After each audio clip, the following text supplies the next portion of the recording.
All right, this is the copyright disclaimer. The copyright disclaimer under Section 107 of the Copyright Act of 1976. Allowance is made for fair use for purposes such as criticism, comment, news reporting, teaching, scholarship, education, and research. Fair use is a use permitted by copyright statute that might otherwise be infringing. Fair use, fair use, fair use.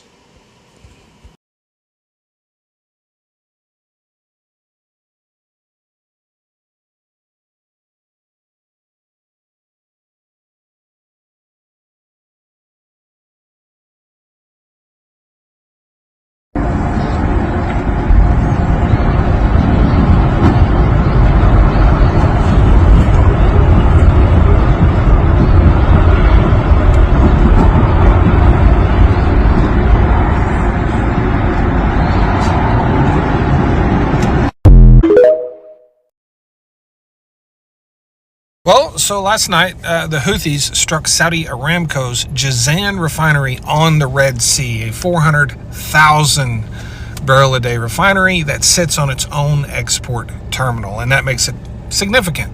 In addition to that, it appears that our administration has finally woken up to the fact that the countries that are responsible for about 45% of the world's oil supply are now under attack. That hadn't occurred to them before now, apparently. They're also responsible for, not quite, but almost 20% of the world's refining capacity. And pulling Saudi Arabia into this war was one of the things I was really concerned about. And Donald Trump said he would hold Iran responsible for anything the Houthis did, but so far the only thing we've done is beg for a deal. Let's get back to the MOU. We've now offered them like 3 different deals in the last 72 hours or so. And last night, while Iran and the Houthis were basically lighting up the entire Middle East, the United States did not strike Iran one single time for the first time in over 2 weeks. So basically the question at this point is, can the United States offer Iran something that they would be willing to take, considering the fact that Iran wants this situation to deteriorate as much as possible so they can extract the most value from it?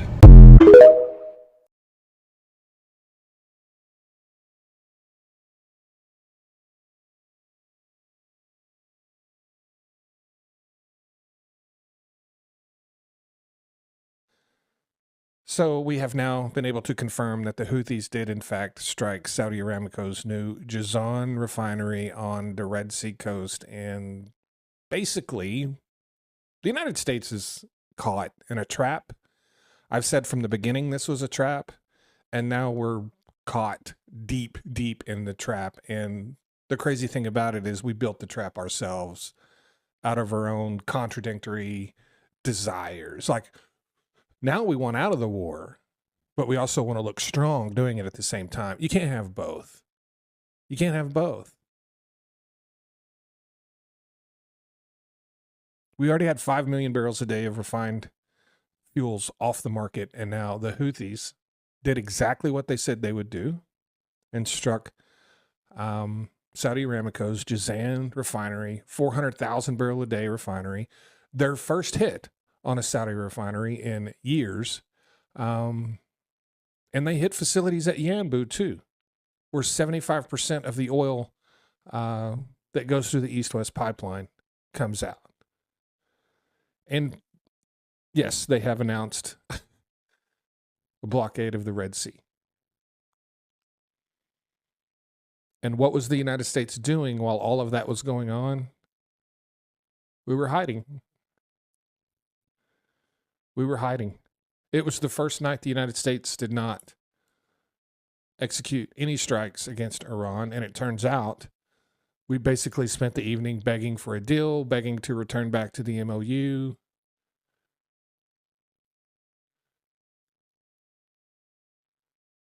And I'm here to tell you folks, I don't know. I made that video a couple of days ago and I said, we're in the find out phase. And a lot of people said, man, you really look concerned. The people in the administration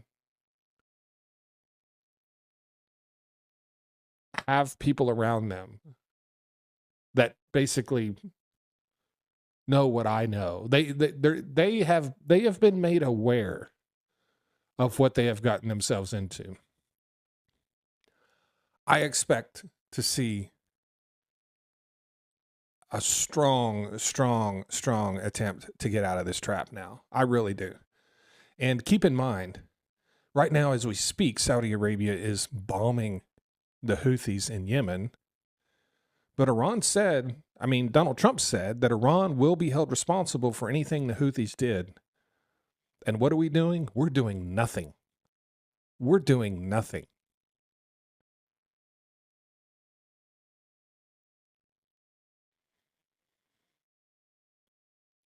Now, the Houthis are not part of, as far as the United States are concerned, our war. They're a proxy. I hate to tell you this, United States, they are a part of this war. That's how it works. That's the first jaw of this trap. There's too many hands on the throttle of this war. America can decide to stop fighting Iran directly, and that means nothing. And that means nothing. That means absolutely nothing. That's what they don't understand, especially with the Houthis, with the escalation between, them and Saudi Arabia. At this point, it's just whoever picks up the next missile. You cannot de-escalate a war when the other side has basically franchised the violence of it. And sort of the second jaw of the trap is the diplomatic one. It's the part,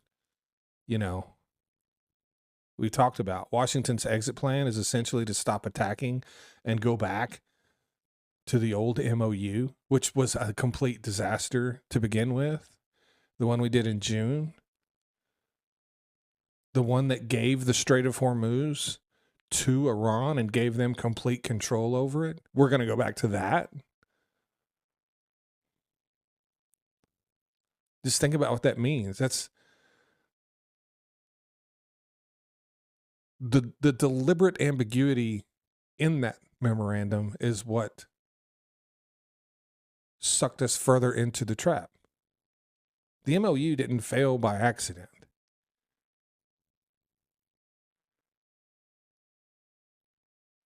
One of the reasons it's failed is because I'm still convinced to this day that nobody from the United States actually read it. I don't think Marco Rubio read it. I know Marco Rubio didn't read it. I don't think J.D. Vance read it. I don't think Donald Trump read it. Because a 9-year-old could read that and see that it gave full control of the Strait of Hormuz back to Iran.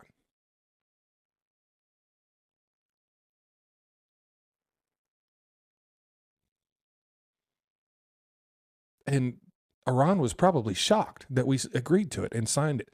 That is how bad of a trap we are in. The fact that we even signed that MOU just shows how horrible of a situation we are in. And then we had to save face. And the United States is going to go back to it because they think it's the only thing, it's the only way to get out of this that doesn't look like a surrender. It's absolutely a surrender to anyone that reads even 7 sentences of it.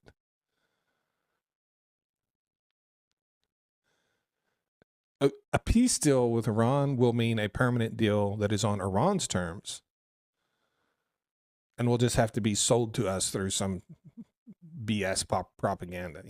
Washington reaches for the fig leaf to revive the old paper, declare the strait reopen, bring oil prices back down, call it peace, go home.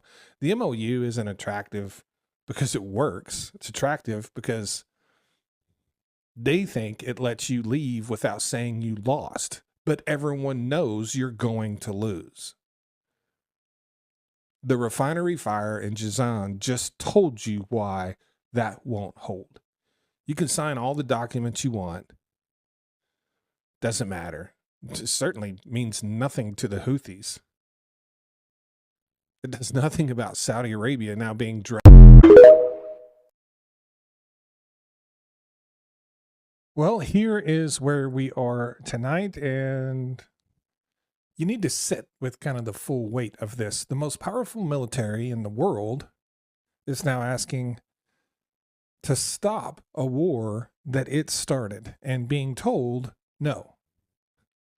The United States has halted its strikes on Iran. It's put an offer on a table, several offers, reportedly 3 of them carried through, mediators and such. Iran's rejected every offer so far. We just let that sink in. We're no longer the party dictating the terms. We're the party knocking on the door and asking someone to open it. And we're doing it having achieved absolutely nothing. Go back and pull the objectives of the war. What were they? Destroy Iran's missile program. That is clearly not happened. It's now firing more advanced missiles than when the war started. Objective 2 was what? Force some kind of favorable deal. We can't get any deal. Reopen the strait permanently. It opens and closes like a broken valve. Cripple the regime? No.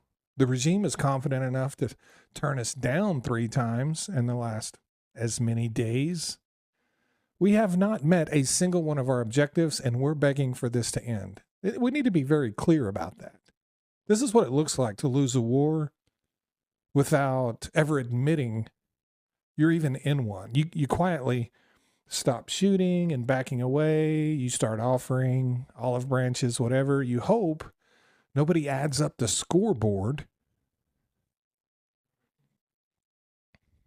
But that's not even the biggest story right now. The biggest story right now came out of the Caspian Sea. Ukraine just struck a Russian warship and cargo vessels carrying Iran-linked military hardware on a route that Kyiv says has been used to move weapons between Russia and Iran. And with that single strike, a suspicion a lot of us have carried for months has been hardened into something you can point to on a map. Russia has been helping Iran. There is a supply line. There is a warship guarding it. There is an arms pipeline running across the Caspian Sea between the 2 regimes, most invested in seeing America bleed. And oh, by the way, that happened today, and it was just yesterday that Donald Trump said it wasn't happening, and he trusted the word of Vladimir Putin. How many times is he going to fall for that? Now, let's understand just exactly what this reveals about the war we're in. We thought we were fighting Iran. We're fighting Iran plus a resupply chain from Moscow. And every time we degrade Iran's arsenal, they just get it topped back up. That's why the missiles got better and better under bombardment instead of running out.